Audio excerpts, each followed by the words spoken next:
Senhores, o currículo do Fábio são 16 páginas, tá? 16 páginas. Então, se tivéssemos que falar o currículo, vão quase uns 20 minutos desses 30. Né? Então, eu ontem nem falei. Tá? Então, vamos deixar que ele comece e aí estamos nós. Bom, obrigado o convite, a presença de todos. É muito bom estar aqui com vocês e muito mais compartilhando uma experiência e uma vivência. E esse compartilhar é para todo mundo aprender. Então, eu sou médico ortopedista, tenho uma formação acadêmica, continuo na universidade, hoje na Faculdade de Medicina do ABC, passei pela Santa Casa. E assim, e muito relacionado à parte de trauma e reconstrução, além da parte esportiva. Então, e a gente vem usando essa técnica, acho que juntos, eu com o Baroni no consultório, e a gente vê realmente uma evolução muito grande. Mas já dividindo a bola, acho que assim, a sua apresentação foi muito legal em relação à pesquisa.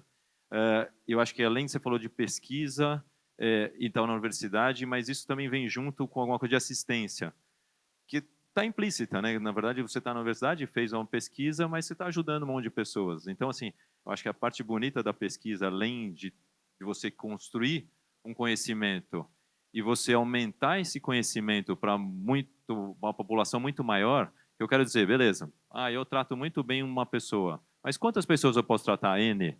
Agora, se você publicar, deixar público um resultado de uma pesquisa que é impactante, você aumenta e favorece muito a vida de muitas outras pessoas e você ajuda muito mais gente. Então, é uma maneira, a pesquisa, de aumentar exponencialmente o quanto você atinge, quanto você abrange. Então, isso é muito bacana e muito bonito na pesquisa e é uma coisa que a gente gosta de fazer muito. Bom, puxando esse gancho de pesquisa, na ortopedia existem várias, enfim, na recuperação da parte esportiva, existem vários métodos de você reequilibrar a parte muscular, de você recuperar um atleta, um praticante de atividade física. A eletroestimulação, a gente já usa, como eu falei ontem, na clínica desde 2016.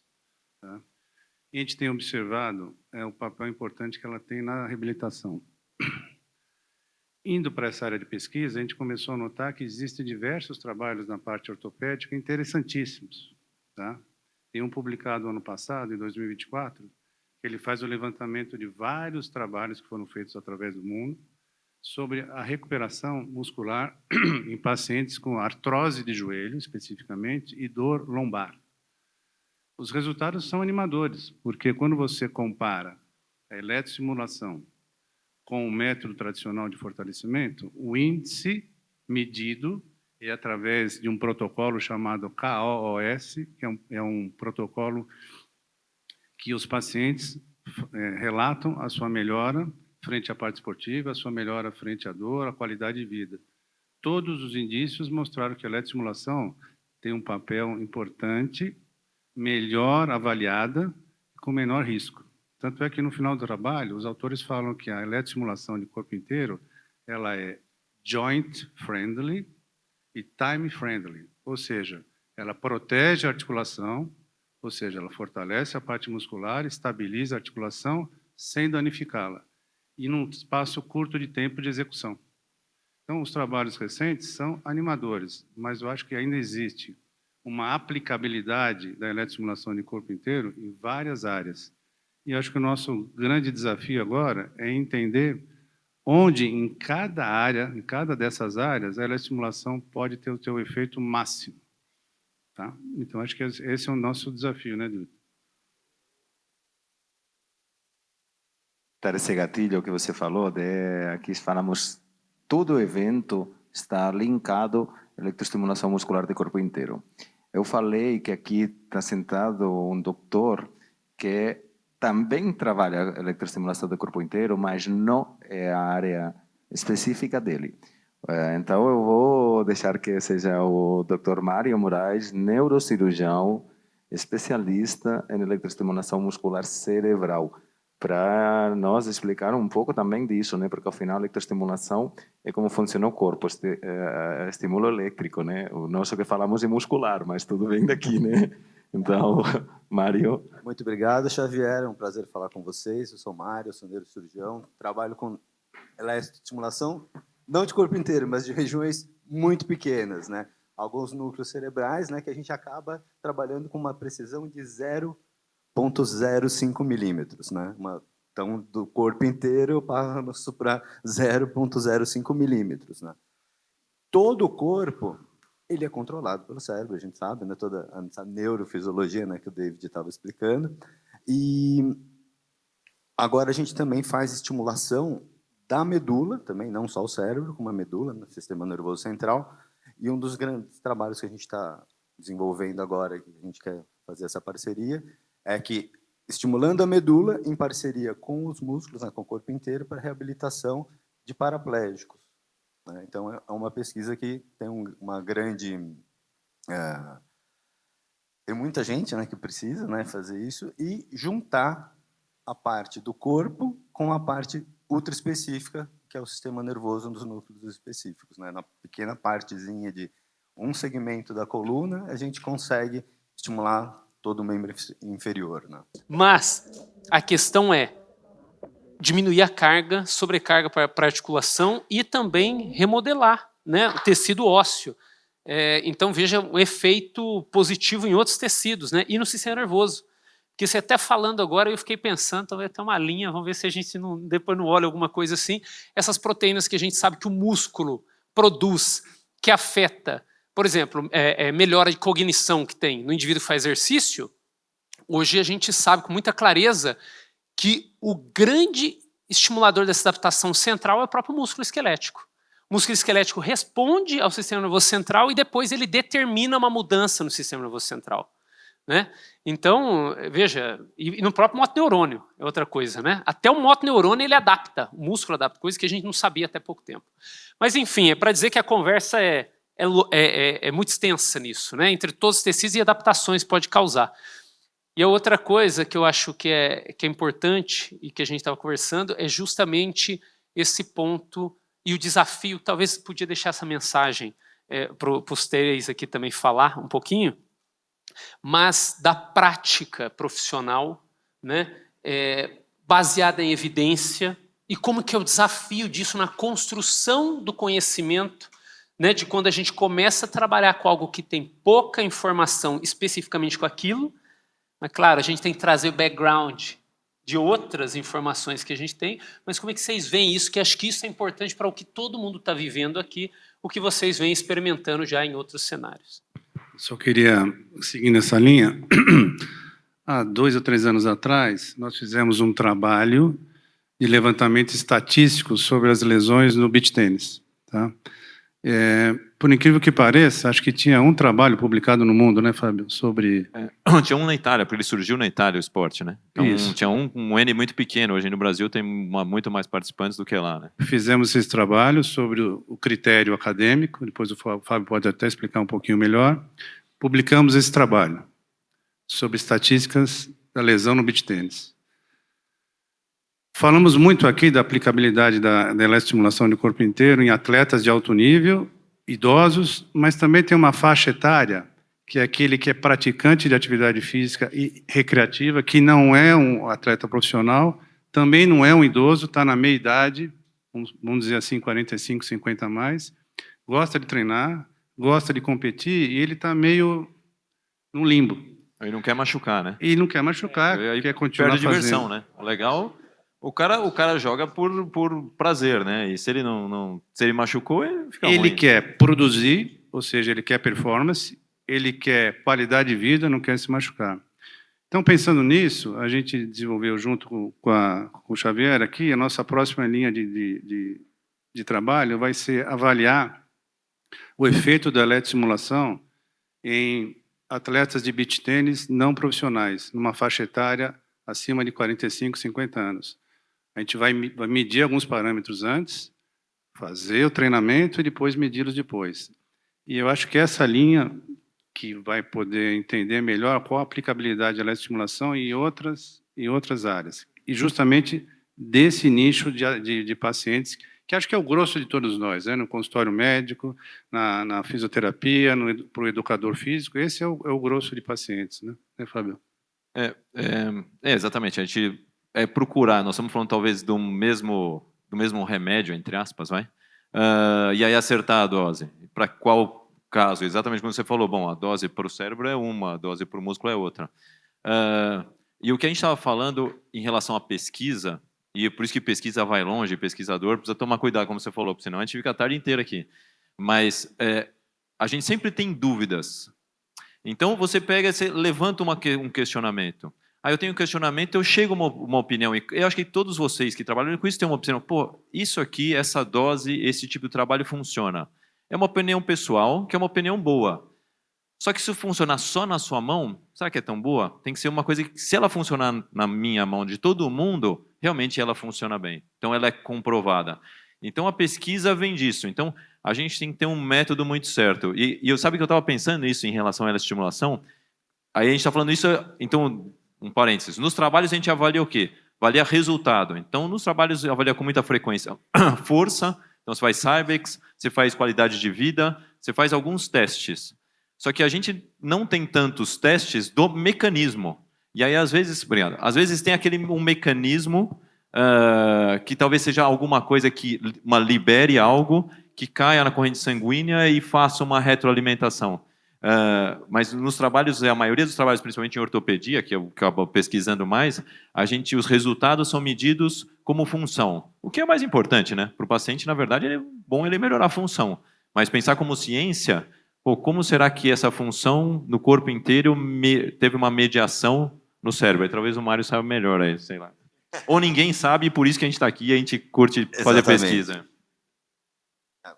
Voltando assim no David, né, que a gente estava falando, o cérebro comanda o músculo, causa uma alteração no músculo. E o que causa de volta, né? O que a estimulação no músculo vai remodelar o sistema nervoso?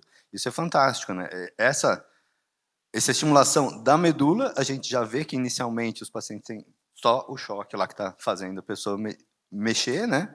E depois de um certo tempo, o cérebro, a medula se remodela e volta a ter uma função autônoma, né? O que vai acontecer quando a gente colocar no músculo, não colocar junto, né? Somando essas forças, né? Isso é fantástico. Isso que a gente tem, essas questões, né?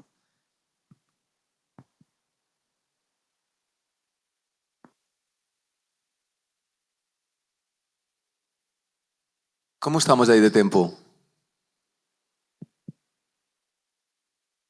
15, não? Então dá para falar mais um pouco, vamos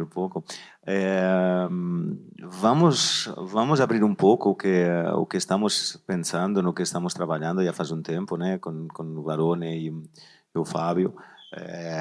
Como expliquei, este evento é para passar o que a marca vem desenvolvendo, a empresa vem desenvolvendo aqui no Brasil. Acho que fica bem claro, né, a nível de conexões e a nível de pessoas envolvidas, mas há algumas coisas que estão já, inclusive, prestes para começar, né? Então, vamos... Quando com o Barone abrimos as possibilidades, claro, abre um mundo, né? Eu consigo pensar até um ponto, eles já vão mais além, afinal é isso, cara, fazem à vontade, né? Igual como com a universidade, que uma das coisas era, não, o que se resolve fazer vai, e é isso, e a empresa não vai intervir, tudo o contrário, que vai facilitar todo no ecossistema, né, para poder isso acontecer, e com vocês é a mesma coisa, então, bora falar disso. Sim, então, há algum tempo já, realmente, com o Xavier a gente vem pensando, a gente sente, e aí foi da onde a gente conversou, da onde sai a pesquisa, né? A gente tinha a experiência de muitos anos trabalhando com o método, e aí a gente falou, putz, mas esse método é melhor, funciona melhor, acho que com a Improv funcionou melhor, e a gente propôs, bom, vamos, e a gente gosta de fazer trabalho, isso tem que gostar, assim. A gente fala trabalho científico porque dá trabalho. Sei que tem um monte de aluno de pós-graduação, fala assim, ó, chama trabalho porque é trabalho, porque senão chamava praia, bar, sei lá, chamava qualquer coisa. Então, assim, dá trabalho. Mas é divertido, a gente gosta. E a gente acabou tendo algumas ideias de como poder seguir a nossa linha de pesquisa. Então, a gente já tem essa publicação, algumas publicações em relação ao esporte nesse grupo de pacientes, que são os pacientes que não são atletas profissionais, mas também não são idosos. Então, a gente continua nessa linha de pesquisa, entendendo como funciona melhor e, principalmente, Foi o que o Baroni falou, assim, pô, o legal do paciente, que é o paciente que a gente acaba tratando mais, que é o paciente que é um atleta amador, recreativo, é recreativo, então é uma recreação. O cara está lá todo dia no seu consultório se tratando de uma doença, não é tão legal. Então, como que a gente pode transformar essa transição da lesão para o prazer e para evitar a lesão? Então, é nesse caminho que a gente está pensando aí, né, Baroni? Desculpa, e esse cliente, esse perfil de pessoa que se está pensando em fazer, a maioria é cliente de vocês, entendeu? Estamos falando desse perfil que é pessoa que não está habituada ao treino, mas que ela está bem fisicamente e que depois joga o beach tennis, em muito caso tipo na pelada, né? Então, ao final de semana, aí com os amigos, na emoção, e vem a lesão.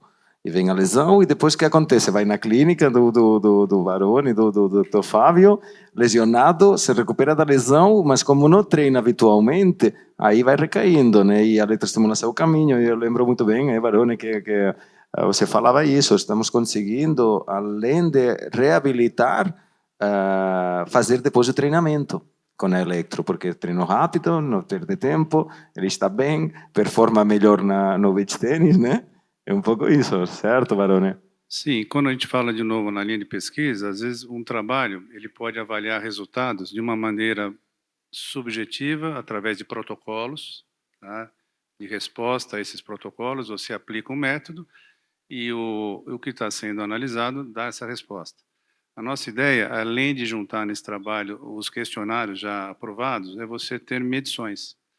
Quando você faz um trabalho que você mede o resultado, depois você analisa, dá uma credibilidade maior. Então, a ideia, nesses trabalhos que nós estamos em conjunto iniciando, é fazer as medições objetivas e as medições através de protocolo. O que é importante frisar é que os resultados nem sempre vão ser resultados imediatos que aprovam totalmente o método. Mas eles podem ser trabalhos, também pelo N que é investigado, eles podem ser trabalhos que mostram um caminho. Eles podem ajudar a mostrar que há um caminho interessante. Então, com um trabalho bem feito, sério, ele pode despertar outros pesquisadores para a mesma linha de pesquisa, continuarem pesquisando e depois aumentar esse N.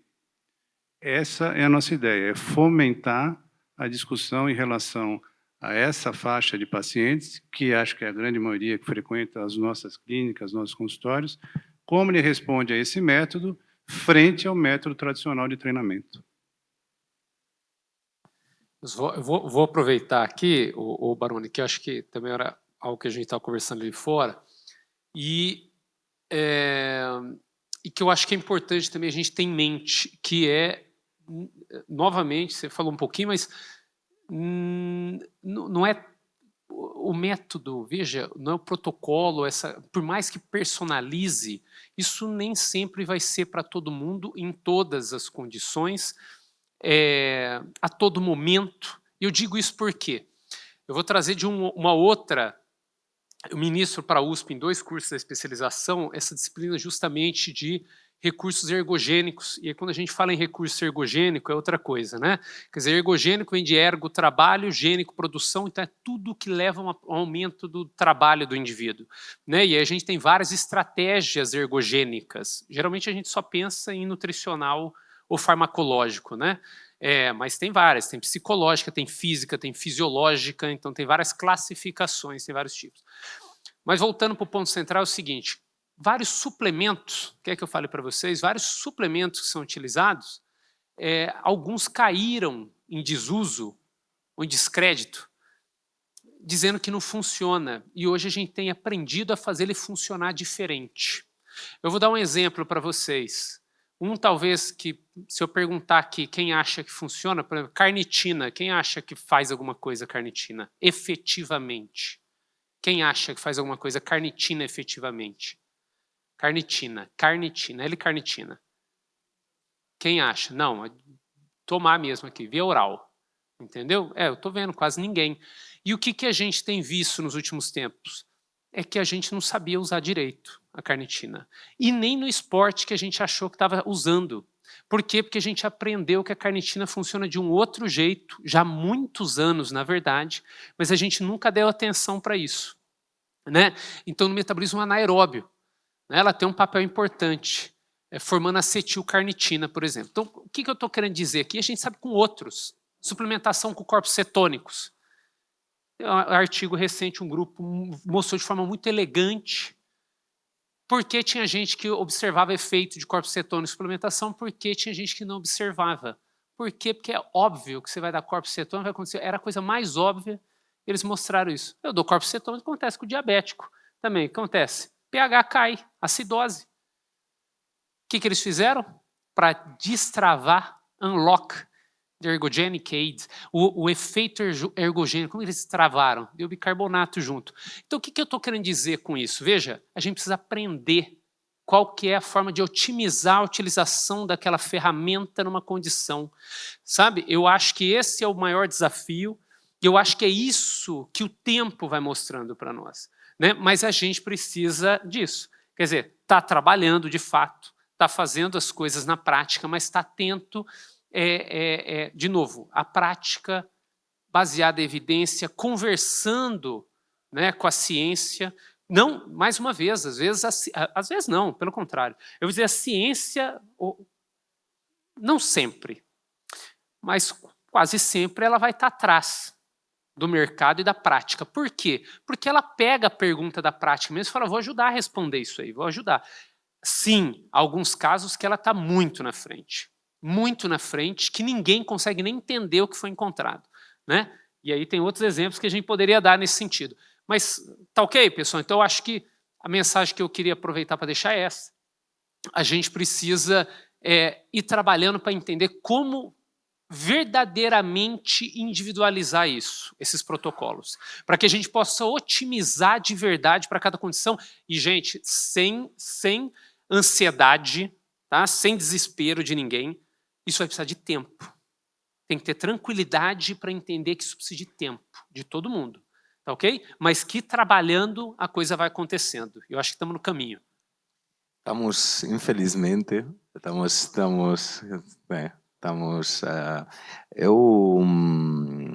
eu queria deixar para o Dr. Mário, porque é uma coisa que a mim me tem, desde que eu conheci ele, me explicou, né, da parte do implante de chips no cérebro e na médula, em que estágio está isto? Porque nós estamos vendo aqui, e uns mais, outros menos, sabemos, né, da eletroestimulação muscular, os grandes benefícios que traz a todos os níveis, e aqui neste evento estamos vendo isso. Nós estamos muito aqui, mas lá está correndo toda a parte de idosos, de reabilitação, na parte da fisioterapia e médica, e aqui estamos mais na parte de condicionamento físico, performance esportiva, então são aplicações diferentes e vemos que em tudo os resultados, os benefícios são claros, né? Sempre vamos ter isso, isto funciona, cada vez está menos, agora as pessoas, mas esse aí é esse artigo que fala que não, agora esse artigo que não sei o quê, então isto vai evoluindo e a cada vez mais há mais reconhecimento pelo método. Mas na parte cerebral e na médula, eu acredito que isso é uma coisa, não sei em que nível de desenvolvimento está, porque, afinal, tudo isso melhora a qualidade de vida das pessoas, né? E ao momento que estão começando a levantar pessoas tetraplégicas, colocando um chip na médula, ou em pacientes de parte de neurologia, como Parkinson e tudo mais, tendo essas melhoras, em que estágio está isto? Quando acha que isto vai estar, digamos, aberto e em que nível de desenvolvimento isto está? Também no começo. A gente tem coisas bem definidas, como, por exemplo, o tratamento do Parkinson, né? Isso desde o Benabid, na década de 90, né? Que põe no núcleo subtalâmico, há uma grande diminuição do tremor, da rigidez, até questões, por exemplo, essa que eu estou envolvido do recuperação motora de paraplégicos, até algumas coisas relacionadas à psicocirurgia. Tratamentos, por exemplo, para o toque, já existem algumas pesquisas com alguns alvos que diminuem, pessoas que gastam 8 horas por dia em rituais de toque, diminuem para 2, mas é uma coisa ainda que está em desenvolvimento, tem pesquisas bastante. Anorexia, drogadição, Teve um trabalho que agora caiu, assim, a gente está tentando achar um outro núcleo que é para obesidade. A gente começou a colocar eletrodos no hipotálamo para controlar o apetite da pessoa. Não deu muito certo, mas abrimos outras questões, né? Tivemos várias dúvidas, várias respostas e não deu certo por enquanto, mas a pesquisa está continuando. Deixou alguns recados para continuar a pesquisa. Com certeza, é isso que assim, é um caminho. A gente não fala, é que deu errado, Tento mas erro, levantou tento temas erro, né? para continuar a pesquisa. exatamente, a gente levantou outras dúvidas que não dá para aplicar em mercado, né? Não dá para abrir. A gente fez alguns casos em nível de pesquisa, deu mais dúvida ainda, então vamos pesquisar mais ainda para ver o que a gente pode aplicar realmente. Isso que é fantástico da medicina, da pesquisa, né? Então a gente ainda tem muita coisa para fazer, né? Eu acho que tem em comum, só queria deixar assim, pô, que até um agradecimento você, Xavier, porque não é tão frequente a gente que trabalha com pesquisa ter o suporte, o apoio de quem está trazendo a tecnologia, porque realmente foi o que você falou, não tem resposta. Às vezes pode ser que tenha um resultado que, ok, não deu o resultado esperado, faz parte. E muitas vezes quem traz não tem esse suporte. Então, acho que foi bem bacana, você trouxe a gente aqui e a gente vem trabalhando junto. Eu acho que isso é muito legal de ter essa parceria. Assim, eu acho que não é frequente e, sem dúvida, mas ela dá muito fruto. Então, é muito legal, acho que, essa parceria aí. Dá mais credibilidade, né? Bom, aqui já temos alguma mão levantada. Tempo aí ao fundo. 2. Então, 2, vamos abrir 3 perguntas. Você já fez uma, então... se não tem aqui temos uma garantida aqui. Então...